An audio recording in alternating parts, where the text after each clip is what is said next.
Em discussão, a emenda modificativa 3/2024.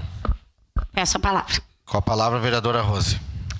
Bom, essa emenda também, ela inclui a validação pelo Conselho Municipal de Políticas Culturais no artigo 17 do projeto de lei, que fala sobre o limite máximo por projeto e área, que antigamente a emenda propõe incluir a validação do Conselho, porque no projeto original dizia que este limite seria definido pela Secretaria Municipal da Cultura.